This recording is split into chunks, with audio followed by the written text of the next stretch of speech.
నమస్కారం. ప్రస్తుతం మనతో పాటు ప్రముఖ ఆధ్యాత్మికవేత్త, ప్రముఖ జ్యోతిష్య వాస్తు పండితులు ఉమామహేశ్వరరావు గారు ఉన్నారు. వారితో మాట్లాడిద్దాం. నమస్కారం గురుగారు. ఆయుష్మాన్ భవ.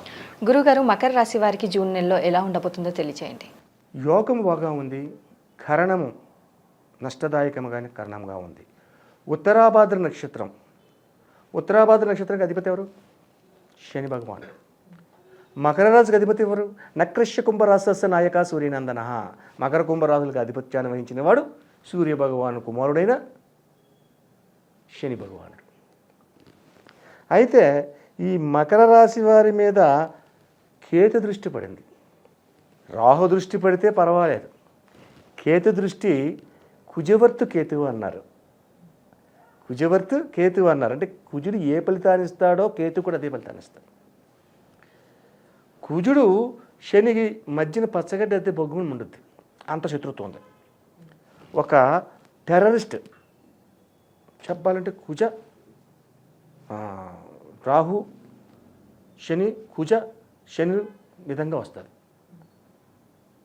అటువంటి ప్రమాదకరమైన స్థితిలో ఉన్నారు. అంటే మకర రాశి వారు ప్రతి చిన్న విషయంలోనే కూడా జాగ్రత్త వహించాలి. మకర రాశి వారికి మెమరీ పవర్ ఎక్కువ, అత్యధికమైన తెలివితేటలు ఉన్నాయి, అత్యధికమైన జ్ఞాపక శక్తి ఉంది. ఈ యొక్క మకర రాశిలో ఉన్నవారు తనకు పని అవ్వాలి అంటే మాటల మధ్యలో మాటలు దొల్లిస్తూ మధ్య మధ్యలో తన మాటలను కలుపుకుంటూ తన పనులు తాను నెరవేర్చి వెళ్ళిపోతాడు. అటువంటి భావం ఉంది. రైట్, ఇంతవరకు బాగానే ఉంది, ఇన్ని తెలివితేటలు ఉన్నాయి, ఇంత జ్ఞాపక శక్తి ఉంది, ఇంత పని చేయించుకోగలగన ఎదటి వారి చేత పని చేయించగలిగినటువంటి సామర్థ్యం ఉంది, మరి ఇన్ని బాగానే ఉన్నాయి. వీళ్ళు ఎన్ని తంటాలు పడినా, ఎంత యాతన పడినా, ఎంత తెలివితేటలు ఉపయోగించినా ఎదటివాడు చేస్తున్నాను అంటాడు కానీ చేయడు. ఎట్టి పరిస్థితుల్లోని మకర రాశి వారు అధిక జాగ్రత్తను తీసుకోవాలి. ప్రతి విషయంలో కూడా ఆచితూచి మాట్లాడాలి. ఎక్కడా కూడా తొందరపాటు నిర్ణయాలు తీసుకోకూడదు. అధికమైనటువంటి శ్రమకు గురవుతున్నారు, శ్రమకు తగిన ఫలితాన్ని పొందలేకపోతున్నారు. అయితే మకర రాశి వారికి అన్ని రోజులు ఎలాగున్నాయా? మొత్తం నెలంతా ఇదే పరిస్థితిలో ఉన్నాయా? కాదు. మొదటి 10 దినములు అత్యధిక జాగరూకతను వహించాలి ప్రతి విషయంలోనే. వ్యాపారస్తులు ఉన్నారు, వ్యాపారంలో లాభాలు పొందలేరు, వ్యవహారాలు చేస్తారు, అది ఫలించవు, ఏది చేసినా నష్టాన్ని చూపిస్తూ ఉంటుంది. కాబట్టి మొదటి 10 రోజులు అత్యధికమైన జాగరూకతను కలిగి ఉండాలి. తదుపరి 10 రోజులు 11వ తారీఖు నుంచి 20వ తారీఖు దాకా మధ్యమ ఫలితాలు పొందుతారు. వ్యాపారం చేస్తున్నాం, ఎలా లాభం ఉందా? ఏదో ఉందిలే, వచ్చిందిలే, ఇలాగే ఉంది, కానీ ఉంది వ్యాపారదాయకం. ఇటువంటి ఫలితాలు పొందుతూ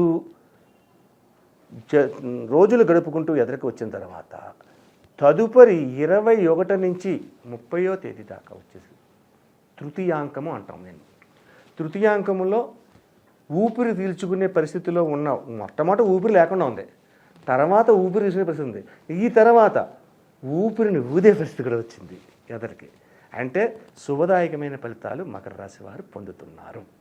అంటే ఏ రకమైనటువంటి శుభదాయకాలు పొందుతారు? వ్యాపార రంగంలోని లాభదాయకమైన ఫలితాలు పొందుతారు. అలాగే వివాహ ముహూర్తాల గురించి మాట్లాడే మాటలు సఫలీకృతమవుతాయి. సఫలీకృతమైన తర్వాత యోగదాయకమైన పరిస్థితిని పొందుతారు. అయితే ఈ యొక్క నెలలో వివాహ ముహూర్తాలు లేవు కాబట్టి వివాహానికి సంబంధించిన మాటలు జరిగి నవంబరు నెలలో వివాహాన్ని చేయగలిగే స్థితిగతులకు వస్తారు. 20వ తారీఖు నుంచి 30వ తారీఖు లోపులోని శుభకార్యాల్లో చేస్తారు, శుభదాయకమైన ఫలితాలు పొందుతూ ఉంటారు. అలాగే అత్యధికమైన యోగ ఫలితాన్ని వీళ్ళు మకర రాశి వారు పొందుతారు. అయితే ఈ యొక్క రాశి వారికి కేతు దృష్టి ప్రభావం వల్ల నష్టదాయకమైన పరిస్థితి 10 రోజులు ముందు ఉంది. కాబట్టి ఈ యొక్క ఫలితముల నుంచి మనము తప్పించుకోవాలి. ఎలాగా? ఏం చేస్తే ఈ యొక్క నష్టదాయకమైన పరిస్థితిని తప్పుకుంటారు. దోసెడు నువ్వులు తీసుకోండి, నల్ల నువ్వులు. ఈ దోసెడు నువ్వులను శుభ్రంగా శని మంత్రాన్ని చదవండి. పంచాంగంలో రాసి ఉంటుంది, నీలాంజయ అని మంత్రాన్ని. అది చదువుకుని కళ్ళకు అద్దుకుని మీ మనసులో ఉన్న కోరికలు చెప్పి ఎదర ఒక బకెట్ పెట్టి దాంట్లో నీళ్లు పోసి ఆ నీళ్ళల్లో ఈ యొక్క నువ్వులను పోయండి. ఆ నువ్వులను ఆ నీళ్ళల్లో పోసిన తర్వాత ఆ నీళ్ళని తీసుకెళ్ళి, మహానగరాల్లో అయితే చెరువులు ఉండవు, కాలువలు ఉండవు, ఉంటాయి ఎక్కడో ఉంటాయి కాబట్టి పల్లెటూరుల్లోనే ఉంటాయి.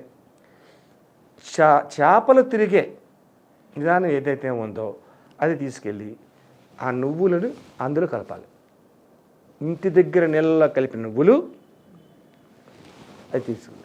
అయితే ఈ బకెట్ని మీరు ఏ స్టీల్ బకెట్టో ఖరీదైన బకెట్టో పెడతారేమో, పెట్టకండి. ఏదో డబ్బాలాంటి బకెట్ పెట్టుకోండి. అంటే ఆ నీళ్ళు అందులో కలిపిన తర్వాత ఆ బకెట్ ఇంటికి తేకూడదు, అక్కడ వదిలేయాలి. ఆ నీళ్ళని నువ్వులో కలపండి, నీళ్ళలో కలపండి. నువ్వులు అయిపోయింది. ఏ రోజు కలపాలి? శనివారం కలపండి. శనివారం కలిపిన తర్వాత శుభ్రంగా వచ్చి మళ్ళా ఇంటికి వచ్చి మళ్ళా తలస్నానం చేయండి. తలస్నానం చేసిన తర్వాత శివాలయానికి వెళ్ళండి. శివాలయానికి వెళ్ళి లైలాన్ థ్రెడ్ ఉంటుంది. ఆ లైలాన్ థ్రెడ్కి ఈ యొక్క మారేడు దళములు, త్రిదళం త్రిగుణాత్మం అన్నట్టుగా ఆ దళములు తీసుకుని ఒక మాల కింద తయారు చేయండి. ఆ మాలను తీసుకుని వెళ్ళి శివుని దగ్గరికి నల్ల ద్రాక్ష పళ్ళు, నేరేడి పళ్ళు, లేకపోతే నేరేడి పండు, నల్ల ద్రాక్ష పండు, అలాగే యాపిల్ కానీ 5 రకాల పళ్ళు, అందులో ముఖ్యంగా నల్ల ద్రాక్ష నేరేడు దొరికితే చాలా మంచిది. జ్యూసులు చేయండి. ఈ జ్యూసులు చేసి శివాలయానికి వెళ్ళి శివునికి అభిషేకం చేసి ఆ తర్వాత పచ్చకర్పూరం అని అమ్ముతారు. ఆ పచ్చకర్పూరం అనేది తీసుకోండి, దాన్ని పౌడర్ చేసి ఆ పౌడర్ నీళ్ళల్లో కలిపి ఆ నీళ్లు కూడా అభిషేకం చేయమనండి.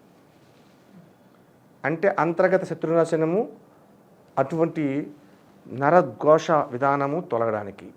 ఆ తదుపరి ఈ యొక్క మారేడు మాలని స్వామివారికి అలంకరణ చేయమనండి. వచ్చిన తర్వాత ఇంటికి వచ్చిన తర్వాత ఈ యొక్క సోమవారం చేసిన అభిషేకం చేసిన రోజు నాడు ఆయిల్ లేని ఫుడ్డే తీసుకోండి. ఆయిల్ లేని ఫుడ్ తీసుకుని శనివారం నాడు నువ్వులు చేసిన తర్వాత అభిషేకం చేయించాలి.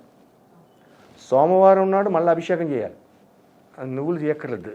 అటువంటి విధంగా చేసి ఆయిల్ లేని ఫుడ్ తీసుకోవాలి. ఈ యొక్క నెలలో వచ్చిన అన్ని సోమవారాలు కూడా ఈ రకంగా చేస్తే ఈ యొక్క శని ప్రభావ విధానం తొలగుతుంది, కేతు ప్రభావ విధానం తొలగి శుభదాయకమైన ఫలితాలు. అంటే మొట్టమొదటి 10 రోజుల్లోని పడుతున్న కష్టాలు మీకు దరి చేరకుండా కనపడం, కష్టం అనుభవించక తప్పదు.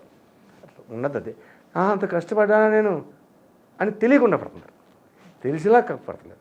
తదుపరి రెండో 10 రోజులు యోగదాయకమైన పరిస్థితులు వస్తున్న నీరసించకుండా ఉండే ఫలితాలు పొందుతారు. మూడోది శుభదాయకమైన ఫలితాలు పొందుతున్నారు కాబట్టి అత్యధికమైన లాభదాయకమైన ఫలితాలు పొందడానికి అవకాశం ఉంది ఈ యొక్క పరిహారం వల్ల.